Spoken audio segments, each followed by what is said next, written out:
Hello, this is Joe Pryor with virtualrealestateteam.com in Oklahoma City, a part of Redbud Realty and Associates.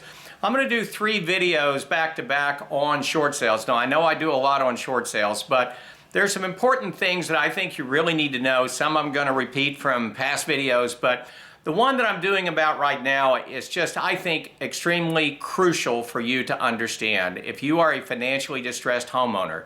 Because if you're financially distressed, not making ends meet, not making your mortgage payments, you're probably emotionally distressed. And this is what I find typically. And there are people that want to take advantage of you. And I'm here to tell you, don't let them do it. And what they are doing is wrong. So let's talk about this. And this has happened in the last 2 short sales that I've signed up. And this has been related to me. Now, I know what's going on, but these are people saying this is happening.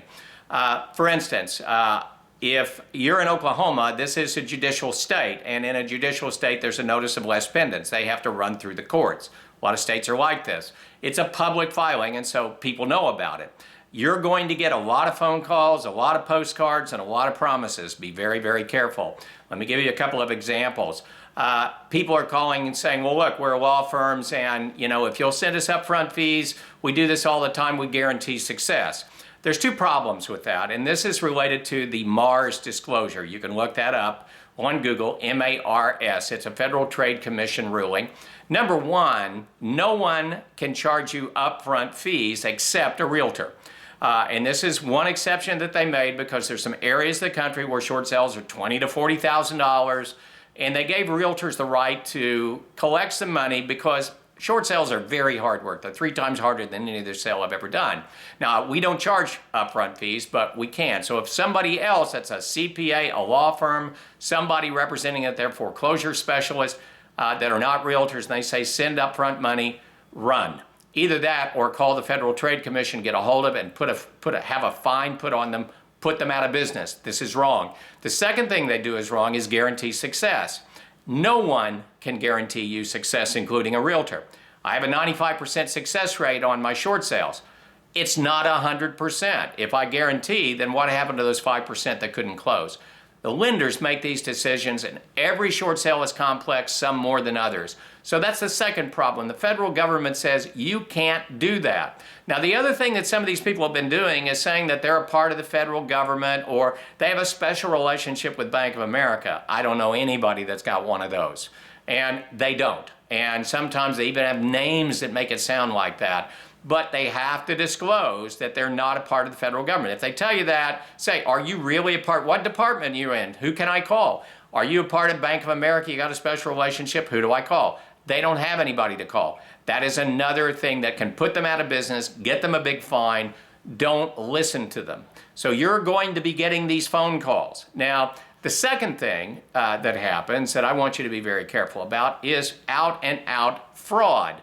Third-party problems. And now the classic one, and I'm not getting as much of this, but it's still happening out there, is where somebody calls me or they call you and they say, hey, well, let me buy the property. All properties are assignable, and here's the deal. I'll buy your property for $100,000. Guarantee you that it's going to do it. Now, they don't tell you that they're going to close. They don't have any upfront money. They don't have anything that says they're pre-approved, that they're absolutely going to close on this, because what they're going to want to do is sell it, let's say, at $120,000 and pocket the difference. This is fraud. The reason why is we are obligated to tell the lender that this is the highest price on the property. And even if you think that you can wait, even if you do close on it at $100,000 and you already have another buyer in there, that is fraud because you're not revealing to the mortgage company you're holding on to that $120,000 contract. And time makes no difference. There's a current lawsuit that was 10 weeks past the date. No improvements were made in the property at all. They sold it at a higher price. They're being sued for fraud. You can buy a property and you can, quote unquote, flip it, but it has to be rehabbed. You have to have copious notes. You have to have all the invoices from the money that you put into that property to prove that you gave it a higher value. You can't just take a home and just resell it because you got somebody else willing enough to buy it.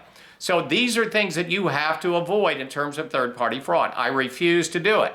I will work directly for you with the lender, give them the highest value. The lender pays me a commission. That satisfies everything that I need because I'm here to serve you.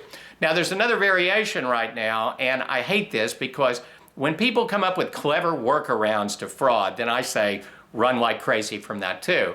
And what they're going to do is they're going to tell you, well, you know, it's going to be okay if I become an owner of the property. Because what I'm going to do is I'll file a lien against the property and that'll make me an owner. You know, that is really a technical misinformation. I guess you could say, you know, they'll do it now. Now, some of them will even tell you that sign the property over to me. That is incredibly wrong. You can't do that. The lender doesn't allow you to do that. Nothing can be assumed by anybody else without the lender's approval. So don't let them do this, because again, what they're going to do is they're going to sell it at a higher price and they're not going to tell the lender about it. That makes you a party to fraud. Don't do that. The other thing that they can't do, and this has happened a couple of times, is that they've said, look, I'll let you stay in the property, I'll buy it, I'll rent it back to you. They can't even do that. That is not an arm's length relationship. If you sign an arm's length relationship and then you rent the property back, then you've committed fraud because you've lied. Be very, very careful about this. Consult with someone that knows what they're doing, that does not charge upfront fees, that works in your best interest, and that has a success rate. Now, in the second video, I'm going to talk about how to find that. But for now, be very, very careful. Unfortunately, there's people in the world, and this is nothing new, that want to take advantage of you. This is Joe Pryor with virtualrealestateteam.com in Oklahoma City, where we deliver traditional real estate values at the speed of technology.